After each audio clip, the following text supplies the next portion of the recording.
funny. She runs Chicago Underground Comedy at Beat Kitchen on Tuesdays. Puff Puff Laugh, and will be performing at the Fringe Festival in Scotland. Make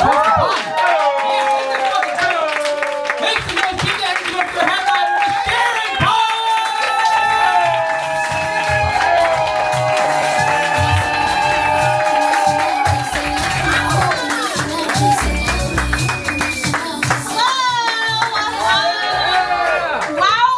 Okay, so this side of the room is the extroverts, and this side of the room is nervous. How are you all doing over here? Yes, in the back. Specifically, this handsome gentleman right over here. You're fine, thank you. I'm fine, thank you. Yes. Indubitably, this comedy will make you less polite. I'm just gonna give you a heads up. All the women in the room make some noise. There's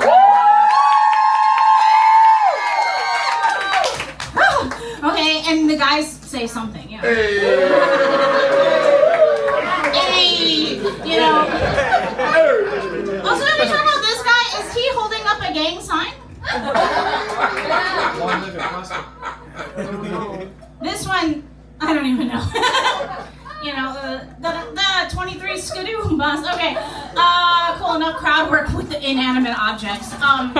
Ladies in the room, I want to get closer to you for a second, okay? Hell yeah. Hell yeah. I'm gonna ask you a really personal question. You don't have to answer it, but I would actually prefer it if you did.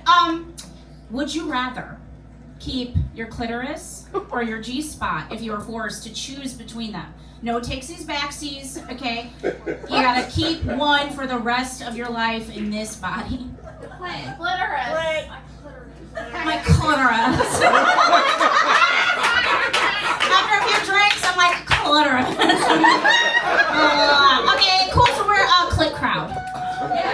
Yes, the mature women in the corner, yes, a clit crowd, okay. I couldn't choose mine, I chose my G-spot because when I was younger, this is really personal, okay? I'm telling you something like really, really important and personal. I thought that my clitoris was a pit bull. What? And I tried to pop it. Oh my god. In school. Okay, and my parents were separated. Guess who I was living with? My dad. The school nurse had to call him, and he was like, "What's the meaning of this?" That's just how he sounds. And they were like, "She's got to go to the hospital." They were very like ambiguous about it, which I thought was funny. While I was bleeding. Yeah, you know, no one told me what it was. I just thought it was. I really did think it was a pimple, and I was just overcome with thoughts of, you know, what do I do about this? And I did the bad thing, and I went to the gynecologist for the very first time with my dad, and the gynecologist was like, "Any conversations about the female anatomy with your daughter lately?" And he was like, "You're supposed to handle that," you know. And it's just, in his defense, he was on heroin, so don't feel sad. Don't do that. Don't do that to me, okay? He was on heroin, but he's not anymore. Yay! He's been clean for 11 years. That's cool that you're happy about it. I'm like, he's kind of lame now, you know.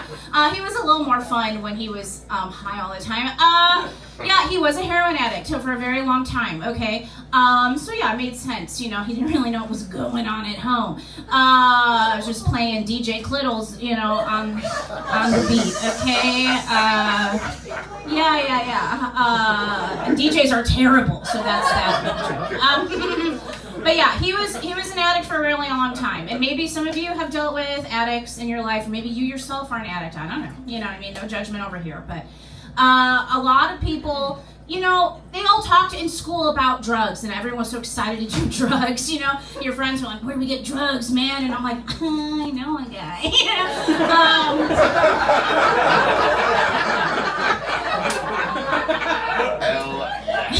He might not answer the phone on the first try. You know, but he's got the stuff, you know. We'd watch all those DARE videos in school, right? And they'd be so dramatic, you know. There'd always be like a bunch of kids like just fucking zooted off their ass. You know, everyone would be like, "Oh my god, I gotta get Jessica home." They'd be like dragging her along the grass or whatever, and people be like, that's so over dramatic, that doesn't happen. And I was like, actually, they're not that far off. Yeah. I actually witnessed my dad overdose. Don't be sad, okay? Because that is why I am funny now. Thanks, Dad. I did actually end up trying heroin, okay? Because I was just like, what's all the fuss about? You know? You didn't get groceries, but you did this. What is it so good? Why is it so good? And I did it. I didn't even do it like the real way. You know what I mean? I like dipped my finger in it like it was fun dip. A little, you know, and just a little gummarino in here. And let me just tell you right now, it was delightful. Heroin was good, okay? Clearly I didn't stick with it. You don't really see fat people actively addicted to heroin. Thanks, snacks. Okay, they say that when you love an addict, you have to be really careful to not enable them, right? They're like, don't enable them, blah, blah, blah, blah. We did a lot of family therapy where they say this all the time, like, you can't enable your father. And I'm like, bitch, I go to school, you know, I don't even come home. I was like, I'm not enabling him. But then I helped him rob a restaurant. I can talk about it now because statute of limitations. You know, enough time passes between the crime and present day, you can talk about it. And I would not have known that if my dad was not an addict, okay? It made me smarter. Now I know legal terms. Okay, thank you. Thank you so much. I literally was raised in AA meetings. Anybody else? Your dad drag you to AA, hang out with a bunch of other men that look like walking, talking cigarettes. I went to AA a lot, and it meant that I never wanted to go to church. AA is like church, or it's like a bathhouse. All these dudes are talking about their feelings, and they're all like damming each other up and hugging each other and crying. I'm like, that's pretty gay. Pretty gay. I mean, I remember one of the guys in my dad's AA meetings, we called him Spud. That is because if you know an alcoholic in your life, an older man, perhaps his name is Jerry, they got those hard bellies that like don't move when you poke them. You know what I mean? It's like, ouch, you know, like when he got under your shirt, dude. You know, but that's because they drink so much alcohol. So we call this guy Spud because he looked like a fucking potato. And he told me, he was like, Sharon, I bet you're gonna grow up and be gay. And he wasn't wrong. I am gay, but I date men too. Yeah, that's a good. I know you were like, no way, right? You're like, no way, she's totally a lesbian. No, I'm pansexual, which really only happens when you have parents who are drug addicts like me. You're just trying to get love anywhere you can get it. Yes, I am gay. I am gay, and I have 2 boyfriends. Oh, Yeah. okay. Wow. Yeah. No. Do you know anybody? You know.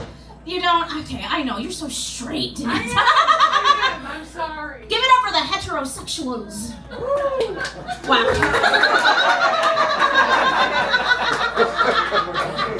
Appropriate. Wait. Who is gay though? Anyone who is queer? Give it up. You raise your hand. Of course. You're like yes. Okay. Yes. Well, yes, and I really do have 2 boyfriends. But you have to have 2 boyfriends if you want to date a man because you need to date more than 1 man to equal 1 emotionally available person. That's not our fault. You know what I mean? Unless we're all like you. You know what I mean? You're so polite. You know, I bet you're just so you. All the ladies are like, let me get some of this. All right. The polite gentleman of America. Does anybody here know what polyamory is? Give it up. Yeah. Give it up. Anyone practice polyamory or ethical non-monogamy? No. Okay.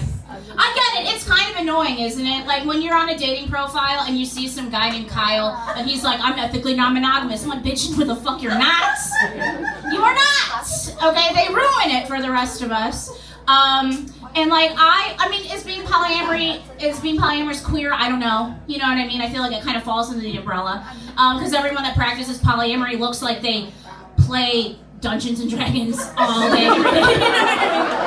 They wear capes, like, unironically in public. You know what I mean? It's fine. I am polyamorous, but you'll never catch me in a polycule, okay? I don't even want to live with the boyfriends I have now. I'm not going to live with 17 of them. And, you know, when I go to the suburbs and I talk about polyamory, a lot of people think I mean polygamy. No. Polygamy is when one man has many wives, right? And isn't that fucking crazy? Isn't it a miracle that a man gets one wife at all? Yes. And then there's polyandry. Do you know what polyandry is? Is that what you're talking about right here in the middle? Or are you talking about the fact that you know what polyandry is? You are? What is it? Multiple people in a relationship together. No, but no, it's when one woman, you're so close, and I love you. It's when one woman has many husbands. Yes. And that's when you never see it, because what woman wants to tell multiple men, can you plan a date with more intention? You know? Is there a reason why all your underwear has skid marks? Can we talk about the fact that you never watched the baby? I don't know. You know. No, polyamory just means you're an equal opportunity arouser. Ooh. Yes, thank you so much. You have to fill out a W-2 when we hang out. Yes. Did you see all the guys that went up earlier? We're all fucking after this. All right. Wow, no, we're not. Okay. No. I don't fuck comedians, okay? Who went to Pride Parade this year? Yeah. Yes. Did you really go to Pride Parade? Oh my gosh. Hello. Market Day is coming up. Market Days is coming up. Yes. I just want to know what you're talking about that's like so interesting. I'm so curious. No. Okay. Are you talking about Pride Parade? I Do you worked go? Pride Parade. You did, and so did I. Did you go to Pride? I've been going since I was like 6 years old. Oh. That's awesome. Are you straight? Yeah. Yes. Okay, that's why I don't go. Okay. Too many straight people go to Pride now. I want to date more women, I really do. And people say, go to Pride Parade, you'll meet women there. No, you won't. No, you won't. When I go to Pride Parade, all the gay dudes want to make out, which is awesome. I love making out with gay guys. All right, but then like none of the gay ladies do. And I already did musical theater in high school, okay? I made out with enough gay men to last me a lifetime. How am I not Lavender Mary right now? You know what I mean? Crazy. When I was in high school, I did make out with my first girl. We made out at a party, as you do. And I asked her to be my girlfriend. And she said no. And she was like, I'm not gay. And I was like, could have fooled me, you know? And she said she wanted to impress the guy that she had a crush on at the party. Like, she wanted him, yeah, boo. She wanted him to watch us. Weird. So weird. And I was like, that's so weird, because then as I got older, I saw that more and more. Women making out with other women to attract men. Which is crazy, because we never see two straight guys make out to impress us. Right. Right? And you want to know why? Because guys aren't hot enough. They are not hot enough, okay? Like, you are all really beautiful in this corner. Imagine these two dudes smooching. Oh, yeah, let me see you smack his ass in those cargo shorts from 2008. Dave and Brian, keep going, you know? Would you kiss a little bit, though, if it came down to it? A little bit. Oh, yeah, un poquito smooch. On the cheek? Will you do it now, too?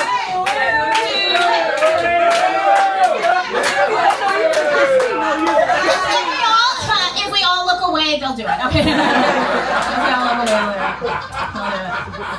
So yeah, when I started dating more when I started dating multiple people. Okay, I thought you're just gonna be more open-minded people, progressive people, more body-positive people. Peyton was talking a little bit about fat pussy. Yes, I do have to disagree a little bit because it's not the pussy that's fat; it's the mons pubis. It's the mound. Yeah. You know, when you go up to the pitch. That is the part that is fat. The inside part is tight.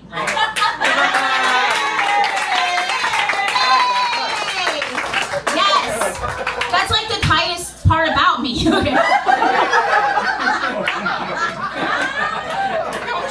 Yeah.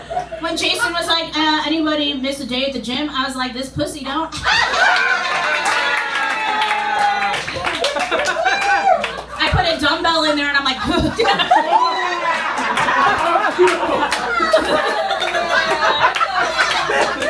practice your kegels. Okay. But it is funny. Okay. Yes. All right. Now, if you are a thick bitch in the room, make some noise. I want to hear from the fatties. Yes. I love you doing these. Okay. Do not say plus size though. When we say that, we shouldn't say that anymore, right? Like, we don't call thin people negative sized. Like, it's just dumb. We should, because they're so negative. They're like, fat people on the internet glorify obesity. That's crazy. It's crazy. And in the year of our Lord, or whatever, 2026, there are still men that approach me that say they're chubby chasers. Wow. Whoa, and I'm like, cool, I'm not running. You walked right up to me eating chicken fingers at a bar that doesn't serve food. I'm not running. Why would you want to chase me? That's so weird. So strange. I grew up chubby, okay? I grew up chubby and stayed that way. You know, it's better to be overweight than underweight. You wanna know why? It's better to have it and not need it than to need it and not have it, okay? There you go, period. But when I was growing up, my parents were always trying to get me to lose weight. I never really cared, but they cared so much. And they'd be like, Sharon, if you don't lose weight, people are gonna think less of you as a person. And I was like, that's crazy. How can I be less of a person if I'm literally more of a person? Isn't that what this conversation is about? Okay. You know, it's just crazy. My dad would be like, you know, if you lost some weight, you just lost some weight, the guys would be lined up outside the door waiting for you. Oh my God. Doing what? Lined up! Lined up? What is wrong with them that they're in a line, by the way? Everybody close your eyes, okay? And just imagine, you're looking at yourself in the mirror, you're like, oh, I look good, I lost some LBs, you know? And then you hear a knock on the door, right? And then you like open the door and it's like 8 dudes in a line and they're like, we're waiting for you! That's like terrifying!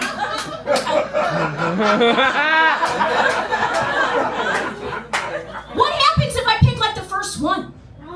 Do the rest fight to the death? I would lose weight if it meant I could see some blood, okay? Fight, you know? That's crazy. Like, you're telling me if I lose 25 pounds, they can, like, detect my uterus or something? Like, smell my pheromones? I don't understand. You know, but then my dad would say, well, if you don't lose weight, you might not get any attention from boys. And I was like, bet. You know what I mean? And you still do get attention from boys. They just message you on Facebook Messenger at 2 a.m. for some reason, you know. God! When I was younger, when I turned 16, actually, my dad got me a whole year's supply of Nutrisystem as a present. You know, what a cunt. I want to blame the heroin on that too, but I just can't, you guys. I just can't do it. You know how much food a year's supply of Nutrisystem is? It's like 1 box. Like HelloFresh or something. Okay, and that's all like in TV trays. You know, like, he's like, you'll get more dates if you lose some weight. I'm like, what guy wants to go on a date with a girl who can only eat 3 ravioli? This isn't fun for me. And I was like, why'd you get this for me? I didn't ask for this. And he's like, you never bring any guys home. You know, I want to see you bring some guys home. Weird. You know, and I was like, I suck dick in a parked car down the street, you know. I gotta bring a guy home to do that. You're kind of just happy to be there, you know what I mean?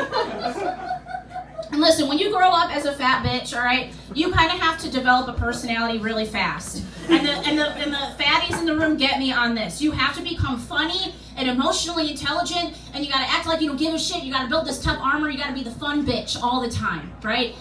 Because you can't be mysterious as a fat girl. If you're mysterious as a fat girl, they just think you're hiding snacks. What's in your bag, Sharon? None of your business. I mean, none of your business. I'm elusive, okay? I do have a nutritionist, which is different from a dietitian because of a degree or whatever. But a nutritionist is like a food therapist in a way, okay? So I do have a nutritionist because I've lost and gained the same 40 pounds back and forth for like the last 4 years, okay? Give it up if you have 8 pairs of pants that are all different sizes, because you need to make sure you have pants that fit at all times of the year. Or because your thighs just be making out all the time and you're carving holes into all your pants all the time. Yes. I do get all my pants at Ross Dress for Less, but still, make a sturdier fabric, okay? But yes, I do have a nutritionist, because you know what they say, it's if you love something, you let it go, right? But if it's meant for you, it'll come back. So that's like, my nutritionist is like my relationship therapist with my tummy, okay? It's like, all right, you cut off your shit and I'll communicate better. I don't know, I don't know what to do here. But people are like, why do you want to lose weight? You want to look better? You want to feel better? I feel like if I got any hotter, I would have enemies. Can you just picture me hotter? I'm cute now, okay? What was it? Cute now, all right? But if I got any hotter, I feel like I'd lose friends. You know what I mean? I wouldn't be that drunk girl in the bathroom making friends with all the other girls because they'd all be like, fuck that bitch. You know what I mean? I can't get any hotter. I can't do it, all right? You want to feel better? I don't know. I'm on antidepressants. I drink a gallon of water a day. I think this is as good as it's going to get, all right? I sit on a lot of faces, though.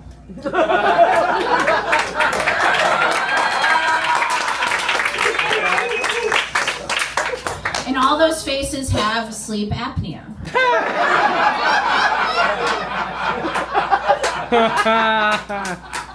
You know, and they didn't have it before. And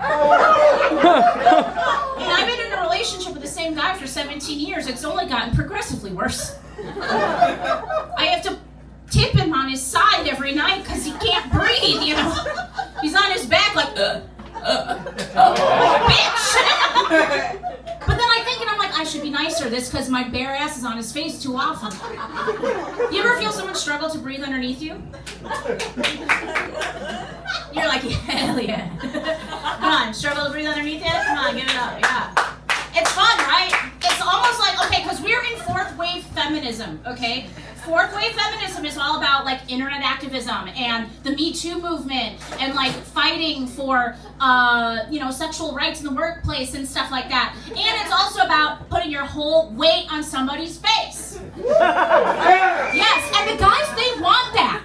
The guys want that. Stop it. Men in the room, don't look at me all serious. You over here, you're very like, not me. Yeah, you. We've all met a guy who was like, don't worry, baby. Put your whole weight on me. I'll die like this. This is how I want to go. They tell you not to be afraid. You know what I mean? They tell you not to be afraid to put your whole weight on it. But if you're polite, you don't do that. You hover, right? You do a gentle hover. You don't descend and then be rude. And if he's doing it right, he might drown. So you keep some space between the face and your stuff, alright? And if I got a food pod, that's like a floaty on top of your face. You can hang on to it to survive, but you're not gonna get far if you keep kicking. You're gonna get real exhausted, okay? But there's guys, they ask for it. They're like, just put your whole weight on me. So you hover, you're like, a little Marvin Gaye. And you're just like in it, right? You're like, okay, and you're like, And then they like, you wait for the cue. They grab you by the hips. They're like, and then you're like, okay, I'm in it. But then they stop moving.